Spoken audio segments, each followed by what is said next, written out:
What we want for the youth out of this is to learn to work as a team, to be leaders, to be supportive, dedicated, and committed. We have 5 o'clock paddles. They sleep on the way down. They're grumpy, they're mad. It takes lots of hard work, dedication, commitment to get to this race. A dance is not going to pay off in a race. You need water time, you need practice, you need dedication. Friday night, they want to go to the youth center, they want to hang out with their friends, they want to go out. But it's like, hey, you need to be there. You need to be there with your team. You need to be supportive. You need to train, because we're going to the world's biggest international outrigger race, and it's the best of the best. I love it. It's a great experience paddling with my grandparents.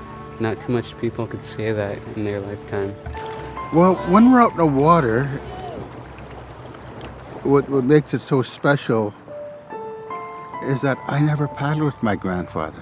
I never paddled with my my father. But sharing the same water, sharing the same canoe, is part of culture that you must experience being out in the water. One with Mother Nature and one with your family. It feels really good, yeah. It's fun pulling with family. Pulling with my grandpa and dad.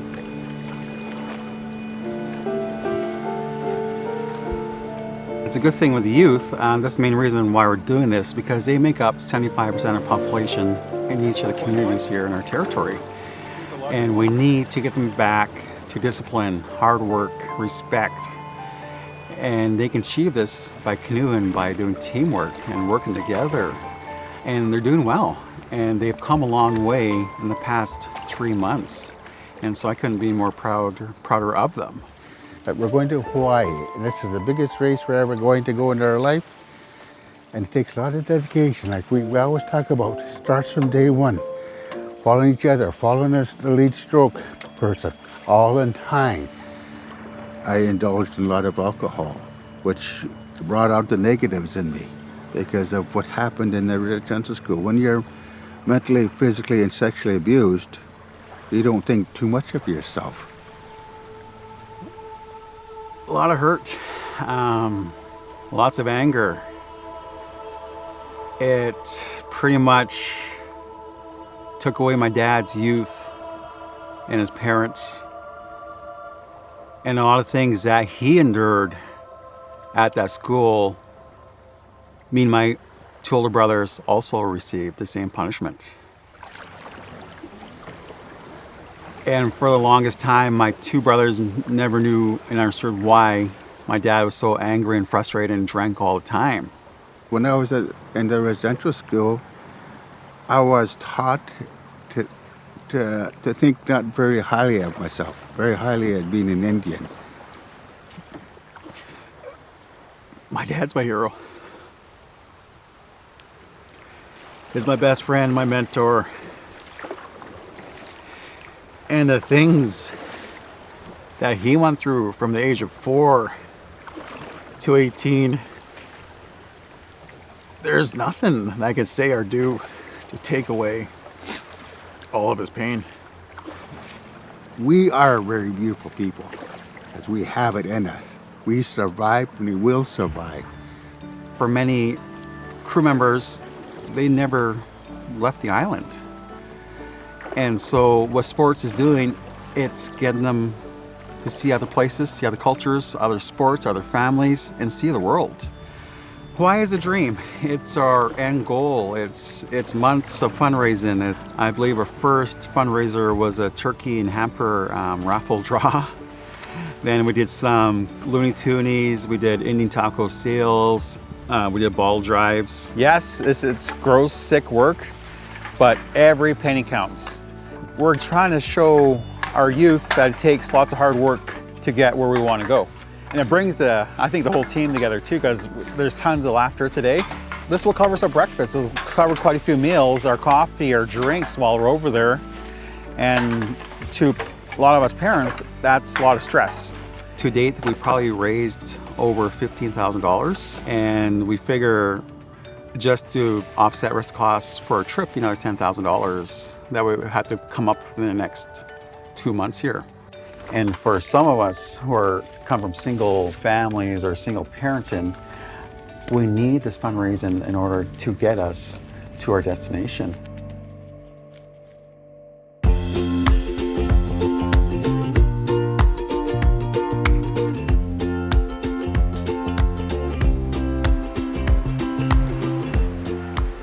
As it does every year, the Metlakatla calls out our attention to the day and to each other. Along with the Kani of the Poo, it opens our way for us as individuals, as crews, as clubs, as people who love the sea. The Kahea calls out to the day. The Kahea gives voice to what we know. The Kahea calls out to the Mauna. A lot of the other canoes don't have the luxury of getting some practice days in, and so for 3 days in a row, we'll be able to adjust to the waves, but more importantly to the humidity.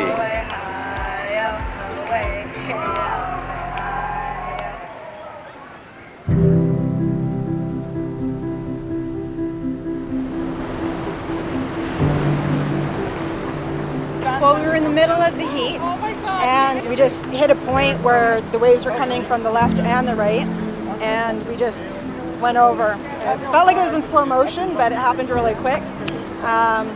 We got out, we made sure everybody was accounted for, and immediately we jumped up and tried to grab onto the Ayaku to flip it back over. And yeah, but getting in was a bit of a challenge out there because the waves are still smashing up against the boat, so we had to help a couple ladies get in, but it was good, and we all started bailing and started paddling. We didn't disqualify, so because you had basically, I think, 10 minutes to get back, flip over and back in and start moving, so we did that.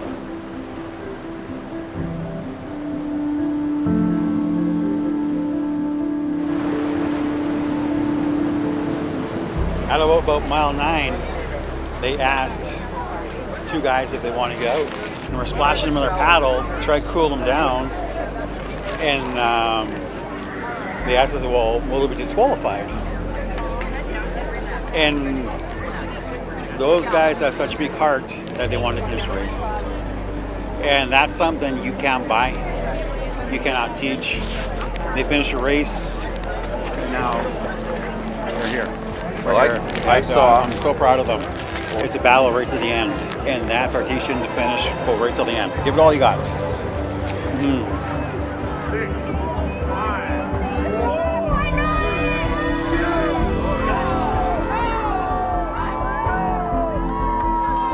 Well, when we started hard, and then we fell behind, so we started motivating each other and kind of like yelling at each other to keep going and keep going hard, and just tried to stay in front of the boat behind us and not come last.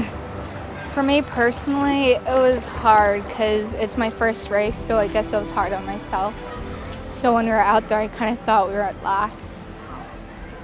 About halfway through, I kind of started giving up on myself because I believed I couldn't do it. Because I was so stressed about how it would go and what would happen, and if I wasn't doing good enough for the crew. So what got me through is the fact that I'm part of a crew and I have to help. Even if I'm feeling bad, I have to try my best.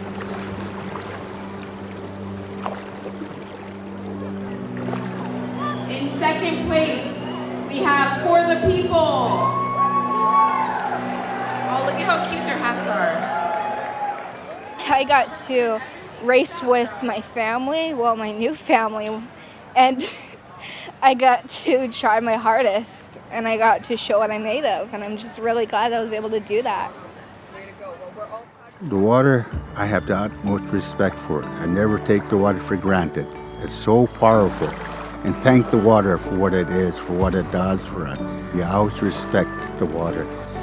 And that's one of the most strongest elements that cleanses Mother Earth. It cleanses our body, cleanses our mind. It nourishes our body. It's just us being a team and nothing going to stop us. It's my goal to see the positive change and our people working back together as one proud nation. As I always say, Nutsmashqualwan, working together as one. And for far too long we have been divided, and I'm planting the seed. And with love, support, it will grow. And our family's growing. Next year it'll be bigger and better. That's the way of us saying Haichka and thank you to them is by training hard and showing the commitment and dedication out on the water and training off the water.